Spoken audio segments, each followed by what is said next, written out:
बिस्मिल्लाहिर्रहमानिर्रहीम, अस्सलाम वालेकुम। आज हम सीखने जा रहे हैं ट्राउज़र की कटिंग। जो काफ़ी मेरी बहनें कहती हैं जो इस जगह से तो ये खींचता है और इस जगह से भी खींचता है। तो आज इस वीडियो में हम बताने वाले हैं जो इसमें कहाँ गलती आती है, ट्राउज़र में खिंचाव कहाँ पर आता है।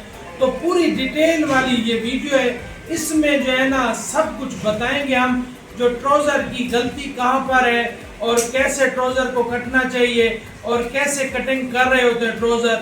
तो मैं आज पूरी डिटेल के साथ वीडियो बनाने जा रहा हूँ, जिसमें पहले मैं लूजिंग की बताऊंगा, फिर उसकी थाइस की भी बताऊंगा, उसके बाद बॉटम का भी बताऊंगा, उसके बाद बैक कितना बड़ा होता है, फ्रंट कितना छोटा होता है। इसी वीडियो में सब कुछ बताने जा रहा हूँ। मेरी बहनें और मेरे भाई जहाँ से देख रहे हैं एक प्यारा सा कमेंट्स कर दे अगली वीडियो किस चीज़ में होनी चाहिए। यहाँ से देख सकते हैं जी, ये 4 पल्ले आ रहे हैं इस ट्राउज़र के, और ये इस हिसाब से आपने रख लेना है इसको। और मैं आपको नाप लिख के बता रहा हूँ, 37 इसकी लंबाई है। अच्छा, यहाँ से हमने लूजिंग रखनी है इसकी 13.5 इंच, और उसके बाद ये नीचे से रखना है हमने 14.5 इंच। ठीक है जी, ये 5 या 7 इंच रख रहा हूँ मैं।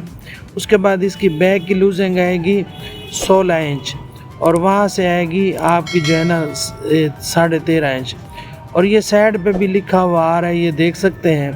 उसके बाद जो है ना, अब ये देखें, ये सीधा निशान लगाना है आपने। ये लगा लिया मैंने सीधा निशान। उसके बाद ये 2 इंच का और निशान लगाना है आपने। ये देखें, प्रॉपर तरीके से देखें। अच्छा, यहाँ से ये सीधा निशान आपने ले लेना है। अच्छा, ये याद रखें, कन्नी वाली साइड जो है ना आपके पास होनी चाहिए।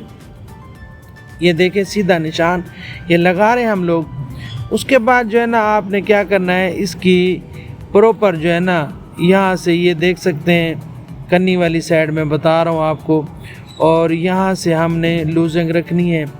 ये अब हम बेल्ट की लूजिंग रख रहे हैं। कितने इंच रख रहे हैं?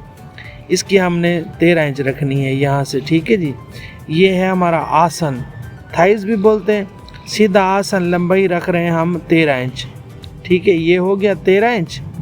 तो अब यहाँ पर सारी जो सेटिंग होती है ना इस जगह पे होती है, इसको हम 13.5 इंच पे रख रहे हैं फ्रंट को।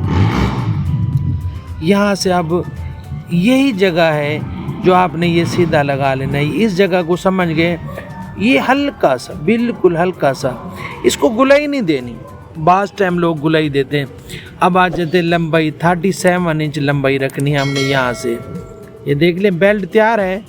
उसके बाद यहाँ से हमने ये 3 इंच का हमने फालतू रखना है, और बॉटम यहाँ से आएगा। ये देखें, ये 3 इंच का तैयार, और यहाँ पर इसको फोल्ड करके यहाँ आपने सिलाई लगानी होती है 5 पे। ये सिलाई लगा ले आप सीधी सीधी। उसके बाद आपने इसको भी सीधा कर लेना है। ये देखें, ऐसे सीधा हो गया। बॉटम के निशान लगा लिए हमने। 7 इंच हमने पांचा रखना है, इस जगह से शेप पट्टी देनी है।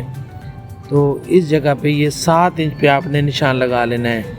ये जैसे कि मैं लगा रहा हूँ, आप ध्यान से देखा करें। ठीक है जी, अब ये शेप पट्टी आपके पास होना लाजमी है। इस जगह से आपने बिल्कुल गुलाई नहीं दे रहे हम, ये आराम से सीधा निशान ले जाएं। ध्यान से देखेंगे तो आप ट्राउज़र सीख सकते हैं। अच्छा, यहाँ से हल्का सा आपने इसको देख लें, क्रॉस में लेना है।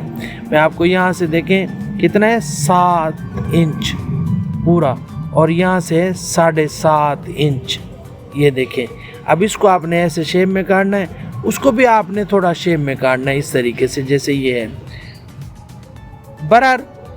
यहाँ से अब मैं कटिंग करके आपको दिखा रहा हूँ। ये देखें, सीधा सीधा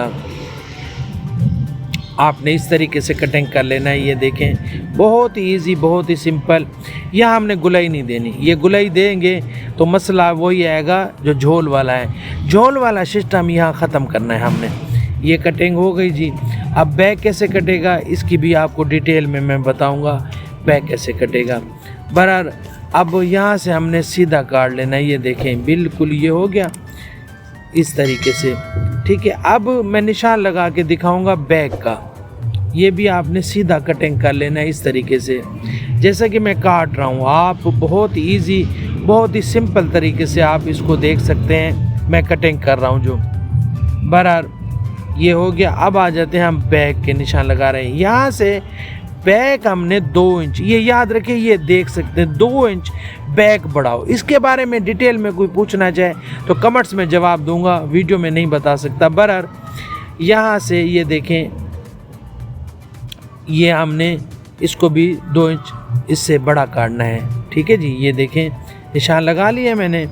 अब यहाँ से थाइज़ लूजिंग जो है हमने फ्रंट की काटी थी, इससे हम ये भी बड़ा काटेंगे 2 इंच, ये याद रखें आप। अच्छा, इसमें मार्जिन का दबा कटिंग का जो होता है वो इसी में होता है, सिलाई का। यहाँ से भी आपने इसको हल्का सा, ये ना हो जो काफ़ी लोग जो है ना इसको गुलाई देते हैं, वो देख लिया करें आप। बहरहाल यहाँ से ये देख सकते हैं, ये बहुत ईजी तरीके से मैंने आपको बताया। यहाँ से आपने गुलाई नहीं देनी, इसका जो हल है इसी में है, झोल कभी भी नहीं आएगा। अगर इस तरीके कटिंग करेंगे तो झोल नहीं आएगा, इसकी मैं आपको प्रॉपर में बताऊंगा जो ऐसे कैसे कटिंग होती है। बहरहाल यहाँ से काफ़ी लोग ये जो आजकल के हैं ये ऐसे गुलाई बहुत बड़ी दे देते हैं। भाई आपने नोट किया होगा शलवारें, जब पहले जो शलवारें सिलती थी तो उनमें मसला क्या होता था, सीधी सीधी होती थी आसन में, तो उनकी झोल नहीं आता। तो हम इस तरीके क्यों कटिंग करें भाई? तो ये बहुत इजी, ये अगर इस तरीके कटिंग कर लेते हैं, मैं नहीं समझता कभी झोल आएगा, कभी नहीं उचकेगा। इसका हल ये इसी वीडियो में था। जो मेरी बहनें मेरी वीडियो देख रही हैं, अपने दोस्तों के साथ लिंक शेयर करें अगर ये वीडियो समझ में आती। मैं आपके लिए मेहनत करता हूँ बहुत इजी तरीके से, एक एक चीज़ समझा रहा होता हूँ। यूट्यूब पे काफ़ी लोग जो है ना बस अपनी वीडियो के व्यूज़ लेने के लिए फौरी वो बताएंगे, काम नहीं बताते। बहरहाल ये निशान पे आप कटिंग करें, ये देख सकते हैं बहुत इजी तरीके से मैं कटिंग करके आपको बता रहा हूँ। ये इस तरीके से आपने कटिंग करना है। ये देखें ये हो गया। ट्राउज़र में क्या होता है, इतनी देर में ट्राउज़र कट जाता है। इसके बाद जो वीडियो आने वाली है इसी ट्राउज़र का आसन का तरीका बताऊंगा, इसी का जो है ना बेल्ट लगाने का तरीका। अब मैं आपको यहाँ से कुटका लगा लें इस तरीके से, ये देखें यहाँ पर कुटका लगा लें आप, बहुत ईजी। यहाँ पर आपने हल्का सा नीचे से, मैं आपको निशान लगा के दिखा देता हूँ, आपको एक एक चीज़ समझाता हूँ यार मैं। ये कि देखने वाला अकल रखा होगा तो इंशाल्लाह वो सीख जाएगा, कहीं पे भी वो सीख सकता है। बहरहाल मैं आपको आज ट्राउज़र के हर राज से मैंने पर्दा उठा दिया है। अगर मेरी वीडियो अच्छी लगी हो, आप बहनें और आप भाई जो मुझे देखते हैं, मेरा लिंक शेयर कर दें अपने दोस्तों के साथ। यही कुछ सिखाना था, मैंने कैपरी ट्राउज़र झोल का हल निकाल दिया है। ये देख सकते हैं बहुत ही ईजी तरीके से मैंने समझाया है। जो आप सीखना चाहें तो मैं इंशाल्लाह नेक्स्ट वीडियो कमेंट्स करें तो मैं वही बनाऊंगा आपके लिए। पर इसके बाद मैं आसन की सिलाई लगाना सिखाऊंगा और बेल्ट लगाना सिखाऊंगा। नेक्स्ट मिलेंगे अच्छी वीडियो के साथ। अपना बहुत सारा ख्याल रखें, अपने माँ बाप बहन भाइयों का मोहब्बत बांटे, एक दूसरे से मोहब्बत बांटे और मेरे लिए दुआ करें।